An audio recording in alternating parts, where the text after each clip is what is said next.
Good morning, Melee. Bet you didn't expect one of these episodes outside of a tournament, did you?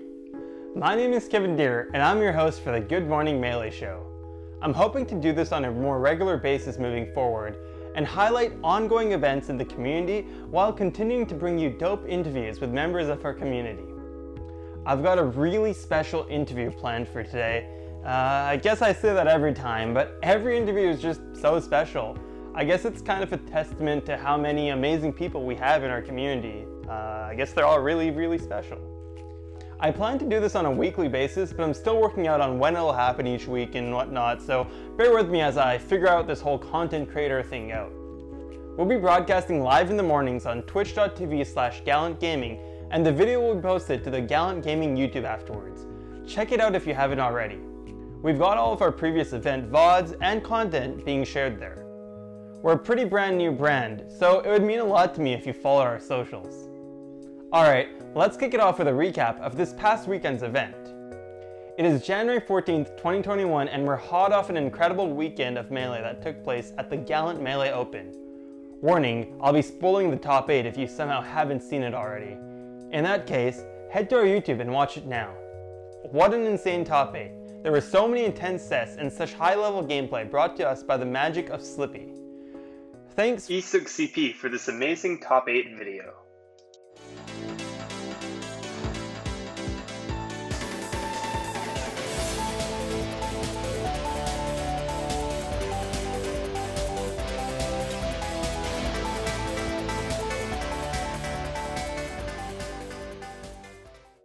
Congratulations to Hungrybox for taking the entire event, and my goodness, that pop-off was fantastic. Let's quickly see it again.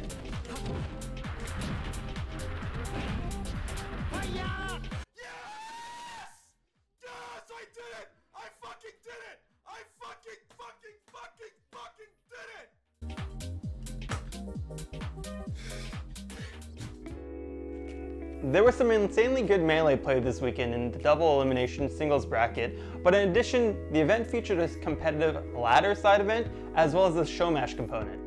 The ladder had over 900 matches played by the end of the weekend. It's insane how some people grinded so hard.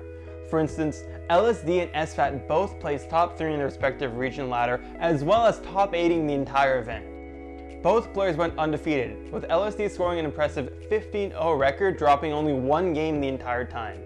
SFAT wasn't far behind at 13-0, also only dropping one game. On Saturday night, we saw an insane, intense best of 7 from Japan featuring Shunsuke and Amsa. The training partners faced off live for us from across the sea. If you haven't seen that yet, it's probably the set of the year so far.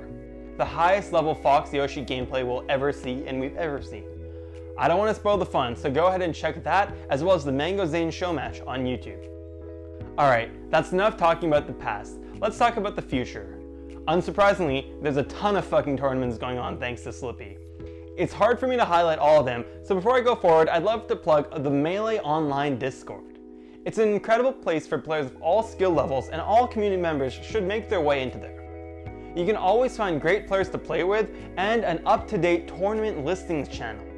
Seriously, they've got nearly 20,000 members. It's just wild to me.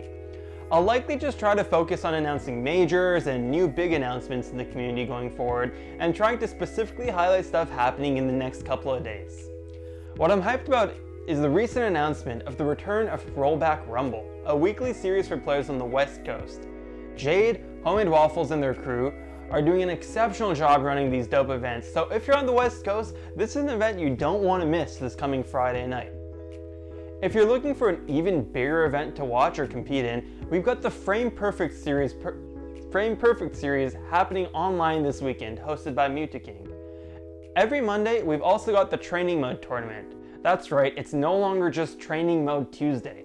Monday is a 5-hour-long a ladder bracket, and then on Tuesdays, they'll have a final bracket. It's a super high quality event run by UCI Melee. That's all I've got on the schedule, but there's a ton of weeklies that you can see in the Melee Online Discord. Literally every day of the week, there's something you can enter. I hope you've all been enjoying the recent growth our scene has experienced. Be nice to people online, and I hope you get a chance to play some great Melee today. Up next, I've got a very special interview with a homie, CLG's SFAT. SFAT placed second this past weekend and is an inspirational competitor and player. Let's go head over live and check out that interview. All right. Hey everyone, welcome to the live component, which isn't really live today, but yeah, the interview component of Good Morning Melee. I'm here with SFAT, Zach. Really happy to have you down here, man. Thanks for joining me. Yeah, thanks for having me. Happy to be here. SFAT, you're hot off a really intense tournament this past weekend, but let's have a chance to hopefully, talk about what you've been up to and yeah, your experiences with playing on Slippi, and just get to know Zach behind SFAT a little bit more. Yeah, Sure. down. So one thing for me that really just like stands out about you, Zach, is that you've been a top level competitor in the Melee community for so long. Like, I remember I ran a tournament back in like 2016 UBC Cup, and like even there, you just like randomly showed up. You were the, thanks, man. That was it was huge for me because you were the first person to ever like fly out for one of my tournaments, like the first like top player to fly out. So that was super cool, and you kind of just showed up. I don't even remember. I don't think I like hit you up or anything. I was just like, oh, SFAT wants to come. So not only are you a top level competitor, but you're also a grinder. Like, you're at a lot of events. You have actually been competing. What's been motivating you throughout this whole time? Like, how have you continued to, do it?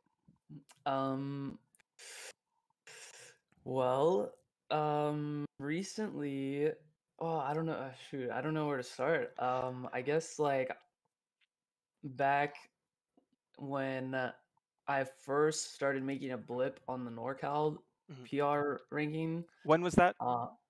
This was probably in like 2009, 2010, 10, 11 years ago now. It was very casual, very low key. Melee was still small, pre-doc eras, right?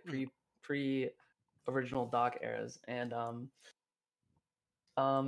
we just played for fun. We just played because we loved the game. And fortunately I was with Pew Pew U. I was close friends with Pew Pew. We went to high school together and middle school together, and met a bunch of really cool people through the NorCal community, and it was sort of like my escape from my life at home, right? With parents like separated and going through their divorce and separation, Melee was a very good escape for me to just escape to, essentially, right? And it became more and more fun, and we kept getting better and better. And then I just started going to more tournaments. And yeah, and then when did CLG come into the picture? Yeah, so CLG didn't, all the orgs didn't really come into Melee until 2015, 2014, 2015. Oh, so way down the line, yeah. Yeah, I think after Evo and after the doc, which was 2013, that's when League of Legends started picking up some speed and becoming like pretty reputable in the gaming industry, at least. And then organizations like CLG, TSM, Cloud9 started looking at other games, Smash in particular. And it wasn't until like 2015 that I think like, oh, this could be like an actual career path, right? And at this time I had graduated high school. I was doing community college, but I didn't really know what I wanted to do with my life. But I did know that I really liked playing Smash, and I was pretty good at it. I was top 10. I had been top 10 for a couple years now. Right. Friends with a lot of the top players. And then Kevin was actually, Pew was the first one to really like apply himself and try to get sponsored by CLG.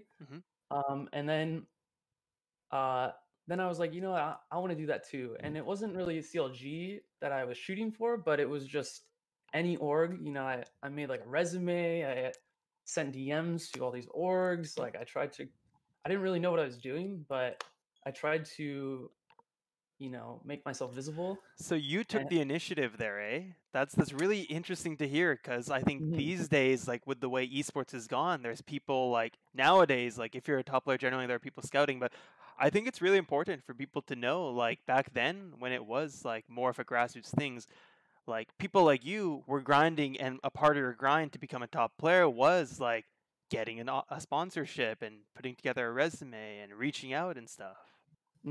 Yeah, definitely. Um, and I again, it's like it's still sort of like unclear now, like why do people get sponsored? How do they get sponsored? But Mhm. since being on CLG, I've sort of learned the back end of what orgs are looking for and Mhm. why they're looking for those things. And it's really eye-opening. You know, a lot Mhm. of it is marketability, right? Like how marketable are you to an audience? And I'm sure as a tournament organizer, you understand this a little bit where it's how many eyeballs can you Yep. attract, right? Yep. Um, but yeah, fortunately, I was able to land a spot on CLG after a solid Summit 1 performance. Throwback. Um, yeah, and yeah, I've been part of CLG now for 5 years. You know, it's going on my 5th year right now, and actually, we just re-signed too. Oh, So, sweet. or I just re-signed.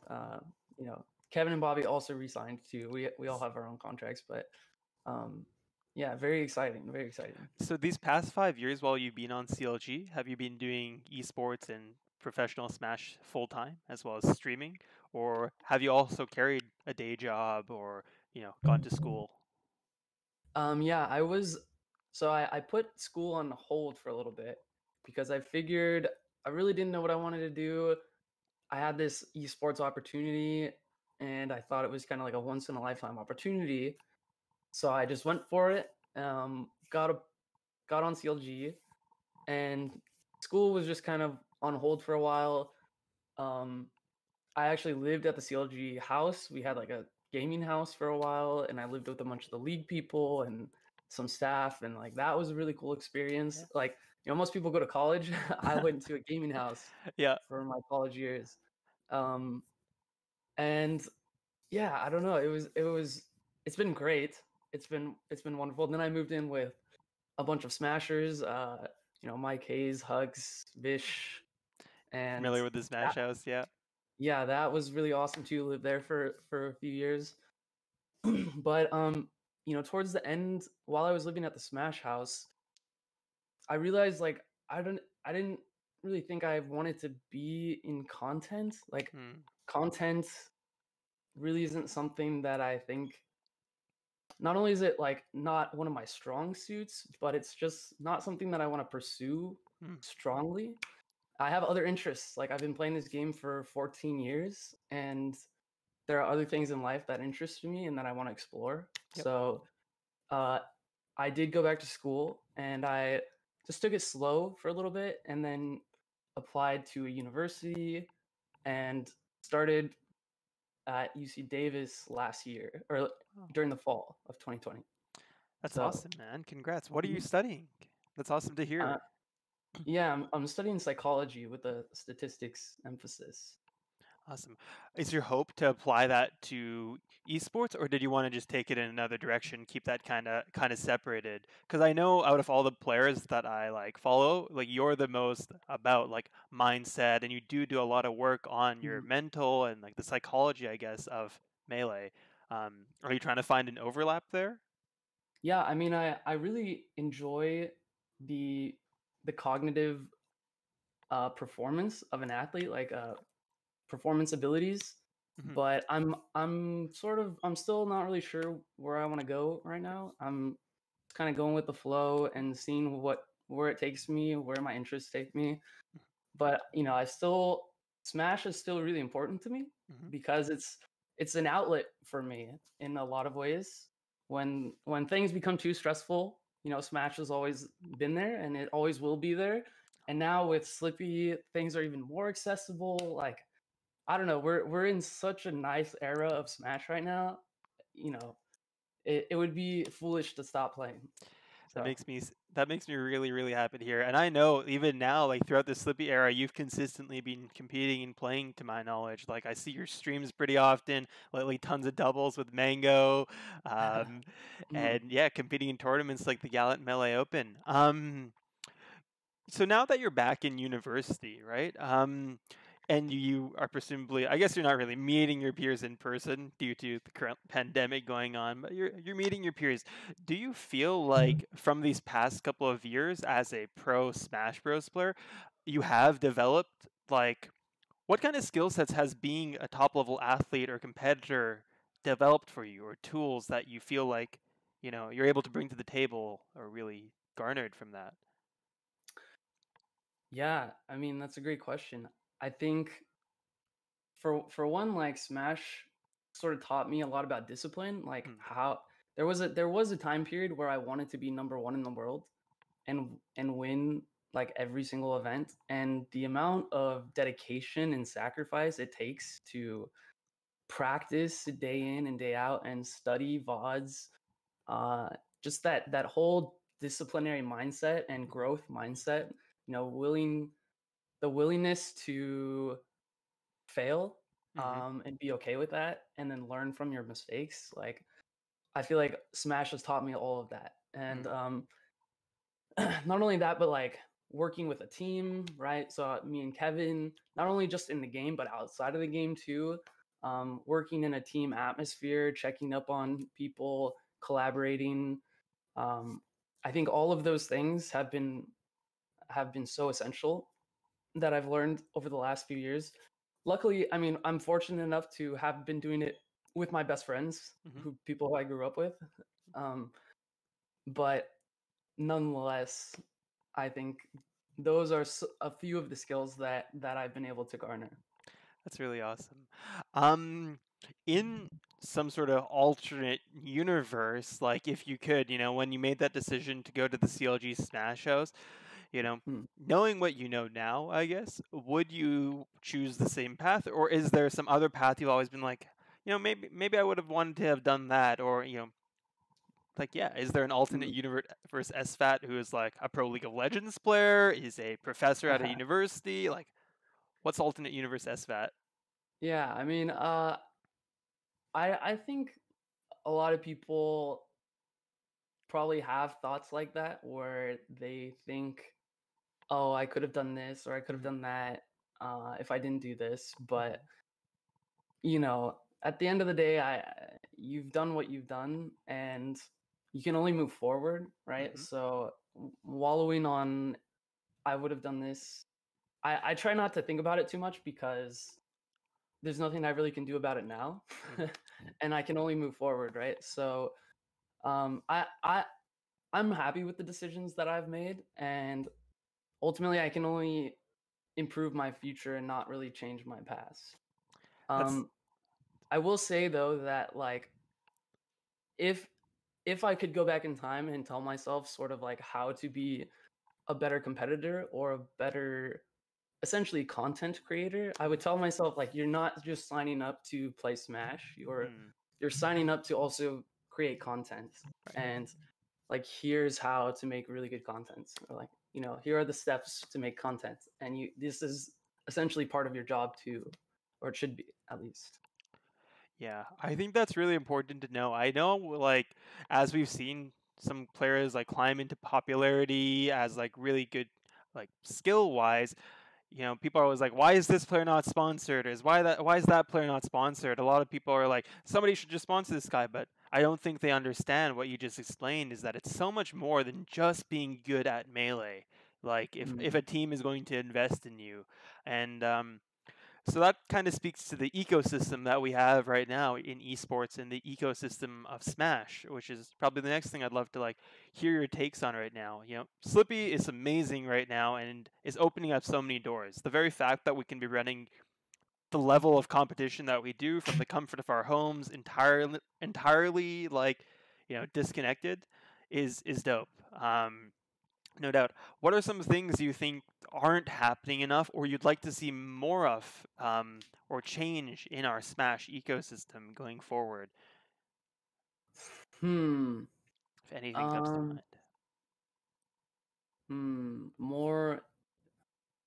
More things in our Smash ecosystem. Um.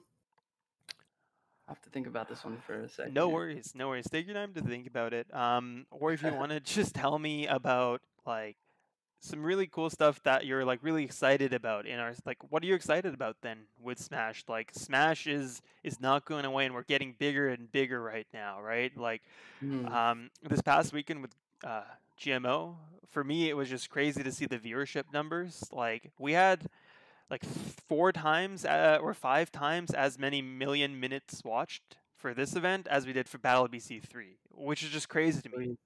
That's Like that awesome. just means so many more eyes are coming to our Yeah. community, right?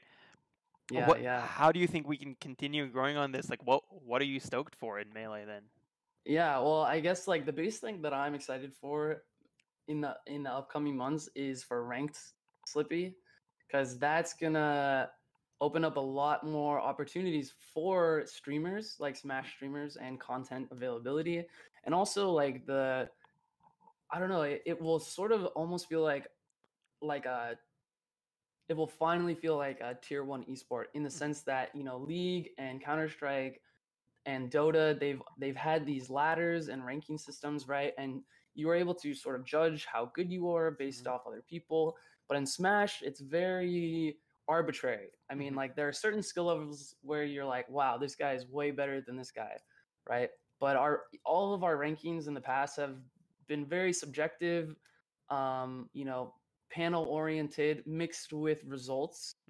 But if we have a ranked sort of ladder, it will finally feel like, almost legit, right? Like a legit esport. And there's a lot of things that could come from that, right? Like tournaments could start seeding based off of the global ranking ranks. Obviously, like I'm sure not all players will participate in ranks, right? Like I don't know if Mango will grind for number 1, or even whoever is number 1, right, might not necessarily be number 1 in the world. Like we saw that on Anthers, for example, right? Like right. There was some fun accounts on number 1 at points, right? Right, totally. But I don't know. I'm very excited for ranked. I think as someone who's been streaming a lot more lately and who plans to stream a lot more in the future, it's gonna be a lot of fun to do it on stream, to shoot for that number 1 spot. No doubt.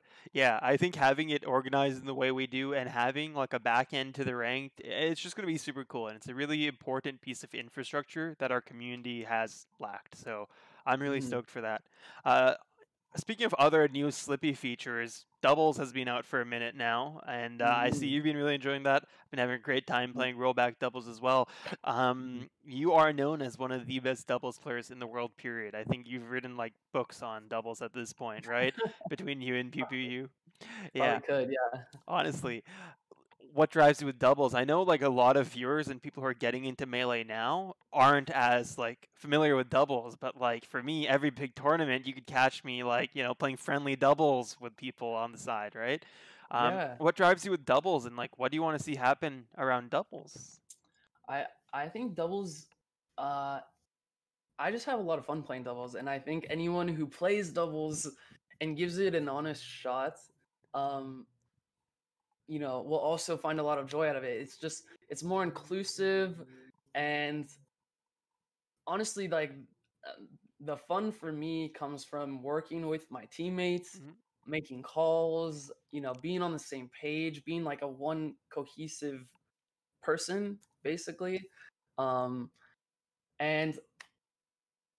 I don't know. I hope that tournaments will actually start having doubles tournaments, or side events or whatever.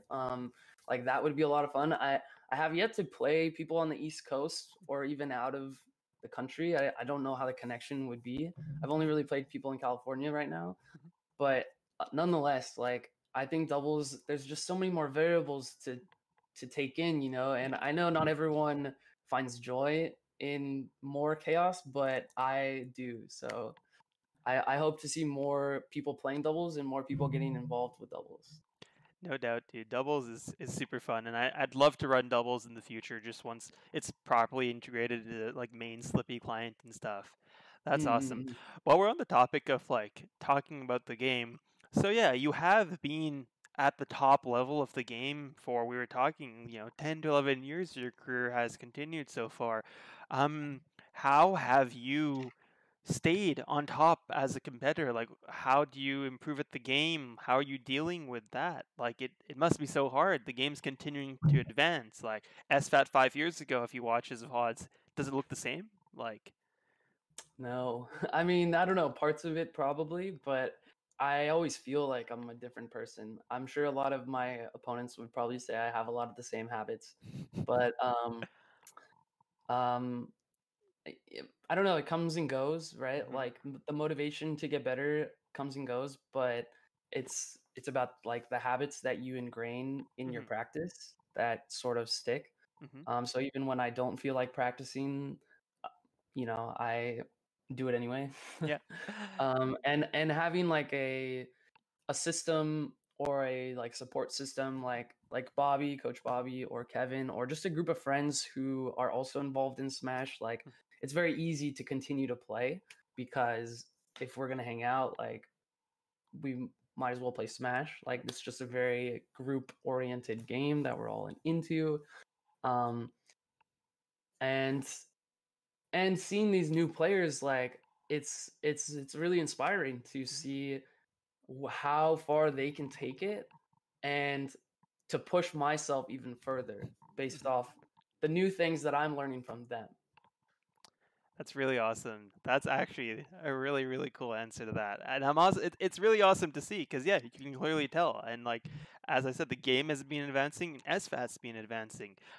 You touched a little bit on your support system. I know you're one of the only players, I mean, you and PPU, who have had like a strong, consistent coach for multiple years. Like, I think you guys have been coached by Bobby for multiple years now, right?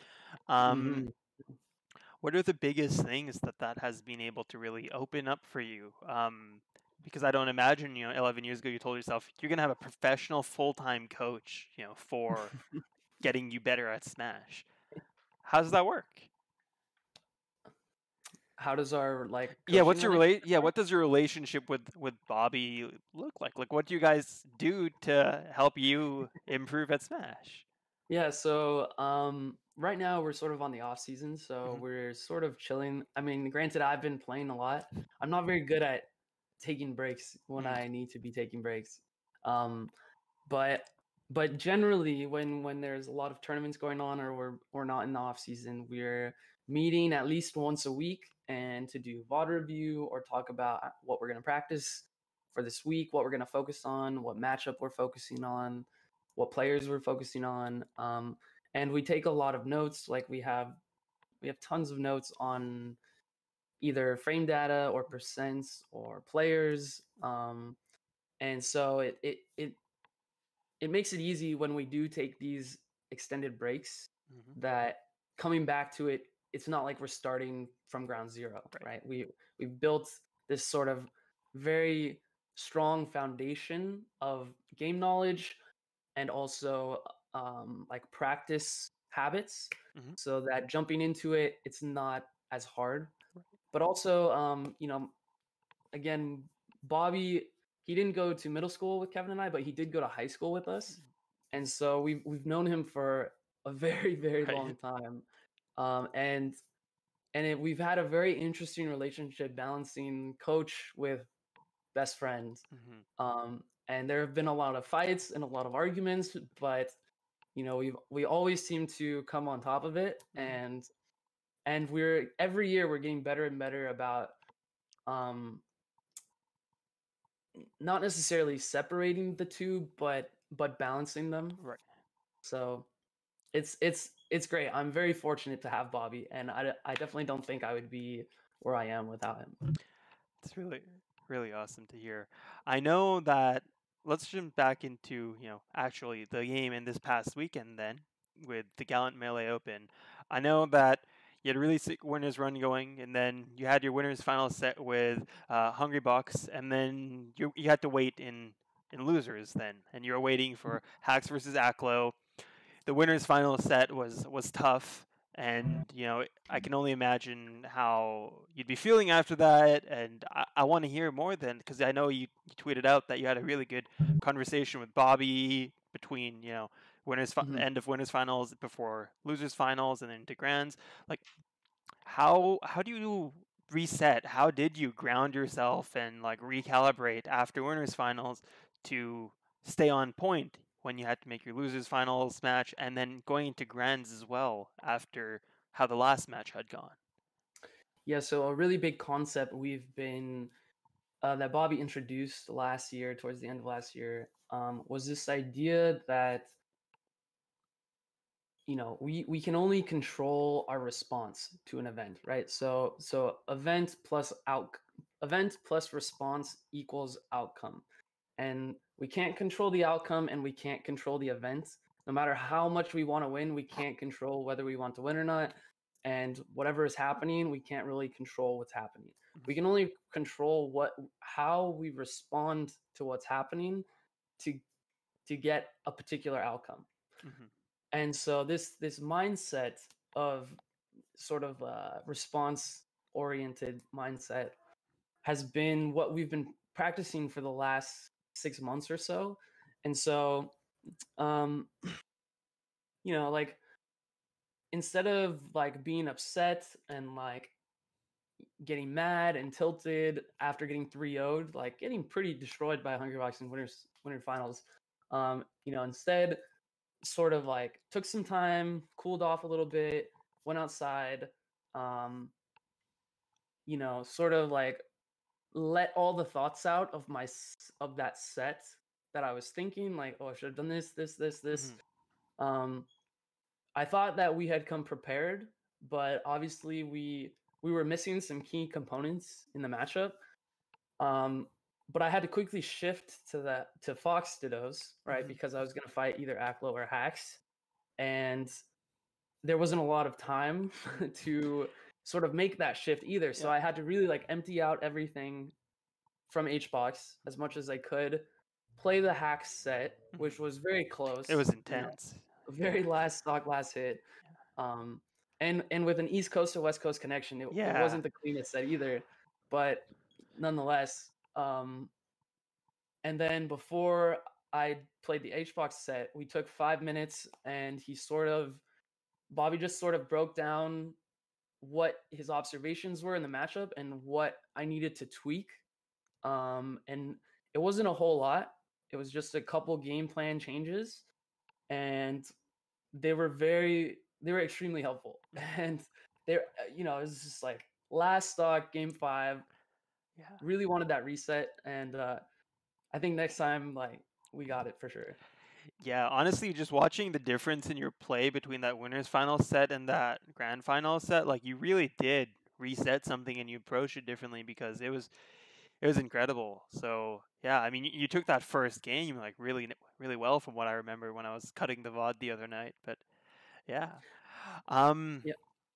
That's super cool. You were touching on one thing that I also wanted to like hear your thoughts on a little bit more, which was with the ACK set. It was East Coast to West Coast connection, and that was something I had been fearing for this tournament as well. Whenever we have those, it is kind of spooky, because like sometimes you could just have like a connection that doesn't work for some reason, right? Like I've tried to play people in like Toronto, and I'll just consistently desync, right? And I know we even had a desync in grands, right?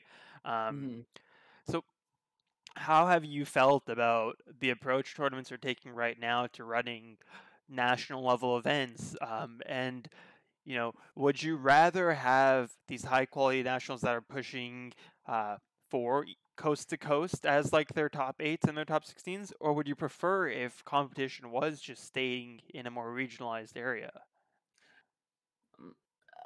Personally, I like the coast to coast interaction, and I want to play more East Coast players, because that's where the competition is right now. It's hot on the East Coast, and West Coast is kind of sleeping right now. But it is unfortunate, from California to New York is probably the worst connection I have so far in the whole country. Like, it's really brutal, but and it's really hard if you don't have fiber, and getting fiber is sort of random, right? It's either available in your area or it's not, and there's nothing really more you can do about it.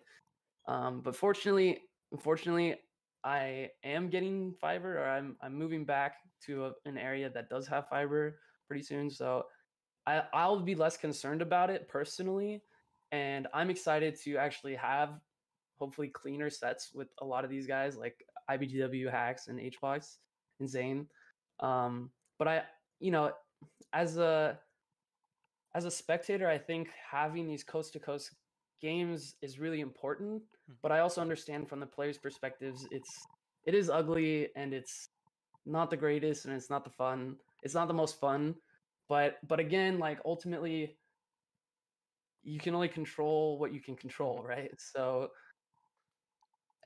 I think I see both sides of it, and personally, I want to keep as many tournaments not region locked as possible. But if tournaments want to be region locked, I also understand their dilemma. That makes sense. That's awesome, Zach. I want to say that, like, in all the years in the tournaments I've worked with you, like, one thing that I really appreciate from you as a top player is you're not really a complainer, Like, there are some people who I've, like, dealt with and stuff who are complainers, but you kind of, you come at things with a mindset where you, like, and it really speaks to, like, I guess all the intrinsic time you've had and the time you've, like, spent maturing your thoughts around mindset and whatnot, like, it speaks in kind of who you are, so it's awesome. Like, thank you. It's really cool, like, to get to know you more as, not just top player SFAT, but like Zach, and hearing your mindsets on these things has been really, really nice for me.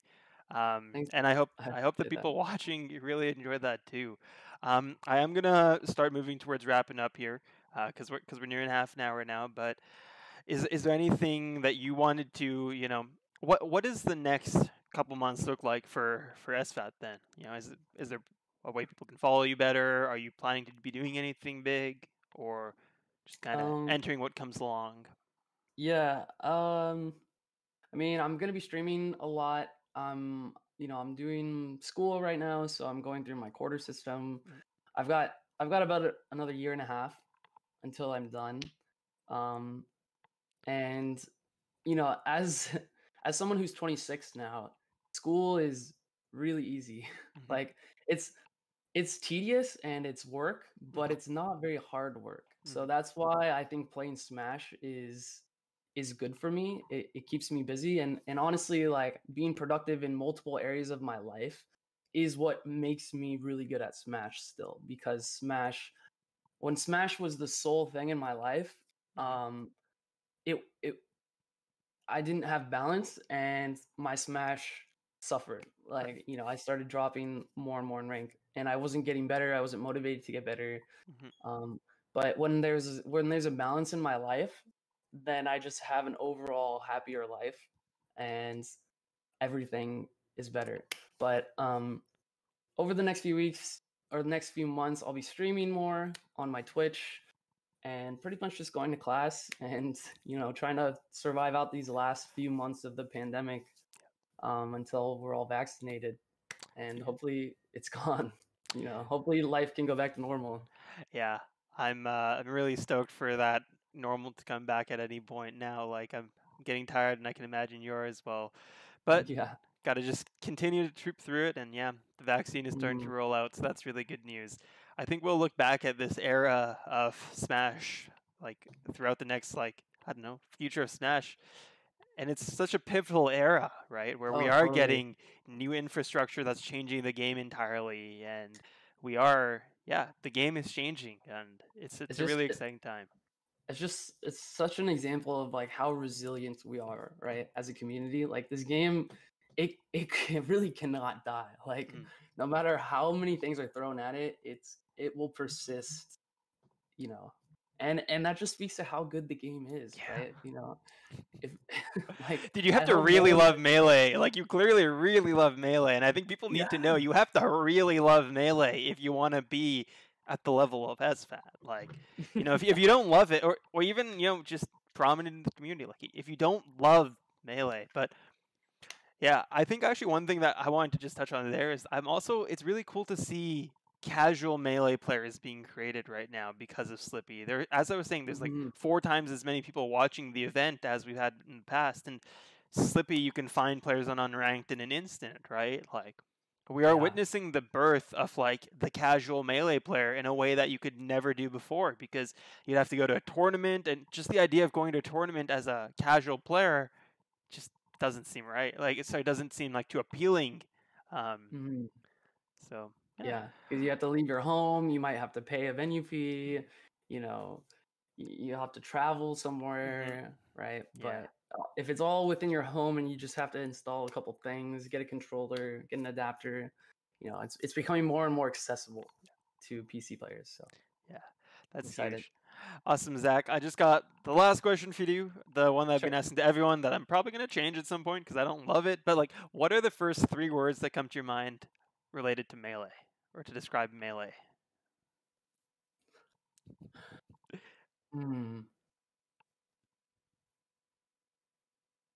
The first 3 words to describe Melee. I think of competition. I think of creativity, and I think of community. So Great answer. Thank you so much for joining me. Appreciate it, and I'm looking forward to seeing you continue to compete. And you'll get him next time for sure, man. Based off how Oh, that yeah. last set went, I'm stoked to see Yeah. that. All Awesome. right. Thanks, Kevin. I appreciate it, man. Thank you. Have a great night, man. Appreciate it. You too. Bye for now.